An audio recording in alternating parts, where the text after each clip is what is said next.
देखिए, पूरे देश के अंदर छात्रों में पेपर लीक को लेकर आक्रोश है। छात्रों के हितों से जो खिलवाड़ किया जा रहा है, किस प्रकार से बेचारे मेहनत करके यहाँ तक पहुँचते हैं, उसके बाद उनकी मेहनत का फल कोई और ले जाता है पेपर लीक करा के, पैसे में पेपर खरीद के। तो आज वो बच्चे कहाँ जाएंगे? बच्चे सुसाइड कर रहे हैं, 22 बच्चे सुसाइड कर चुके हैं और इस सरकार ने एक शब्द उन बच्चों के लिए नहीं कहा। उन परिवारों को सांत्वना तक के लिए इनके पास समय नहीं है। मोदी जी के पास 2 शब्द नहीं है जो इन बच्चों के लिए, इन परिवारों के लिए और पेपर लीक के खिलाफ बोल दें। बीजेपी के एक परिवार में 10-10 डॉक्टर, और जो बेचारा मेहनत कर रहा है वो 3 साल से बाहर। तो ऐसे तो चलने वाला नहीं है। ये जो दादागिरी चल रही है, एनटीए के अंदर जो भ्रष्टाचार चल रहा है, पूरे बीजेपी जो है लूट के खा रही है इन बच्चों के भविष्य को। तो उसमें हमारे नेता आदरणीय राहुल गांधी जी ने छात्रों की गूंज कार्यक्रम लॉन्च किया है। उसके तहत पूरे देश के अंदर छात्र इससे जुड़ रहे हैं और आने वाले समय में ये कहना चाहूँगा, इस सरकार को कुर्सी से नीचे उतारने का काम यही छात्र करेंगे। सर, एक जैसलमेर में पूर्व सैनिक का एक मामला है, उसने आरोप लगाया है कि उसकी जमीन को दूसरे ने अपने नाम कर ली। देखिए, इस सरकार में कानून व्यवस्था तो चौपट हो चुकी है।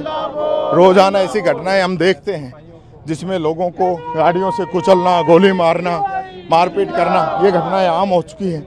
एक सैनिक के साथ इस प्रकार से किया जाना, मैं समझता हूँ दुर्भाग्यपूर्ण है।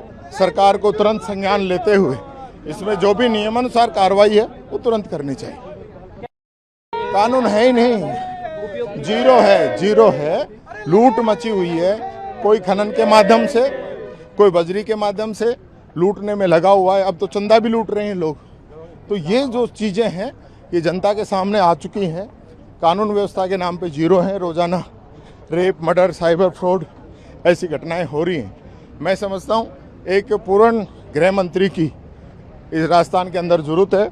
अभी जो काम है वो एकदम जीरो चल रहा है। लक्ष्य की है, देश के अंदर आज जिस तरीके से पेपर लीक हो रहा है, इस देश का नौजवान, इस देश का छात्र सड़कों पे संघर्ष कर रहा है और उसकी एक ही मांग है कि पेपर लीक रुकना चाहिए। एनटीए जो कि एक भ्रष्टाचारी संस्था है, उसको बंद किया जाना चाहिए।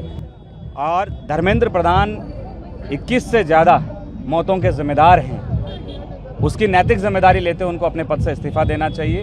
पूरा देश नौजवान सड़कों पे है, छात्र सड़कों पे पेपर लीक के खिलाफ। इसके बावजूद भी पेपर लीक हो रहे हैं। तो ये समझता है, ये देश समझ चुका है कि ये सरकार जो है पेपर कंडक्ट कराने में, नौजवानों के भविष्य को सुरक्षित करने में पूरी तरीके से विफल है।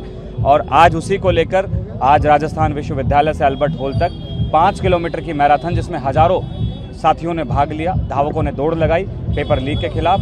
ये लगातार एनएसयूआई का पूरे देश के अंदर राहुल गांधी जी के नेतृत्व में संघर्ष जारी है। जब तक धर्मेंद्र प्रधान इस्तीफा नहीं देते हैं, हम लोग रुकने वाले नहीं हैं। जब तक इस देश में पेपर लीक के खिलाफ कठोर कानून नहीं बन जाता, तब तक हम लोग रुकने वाले नहीं।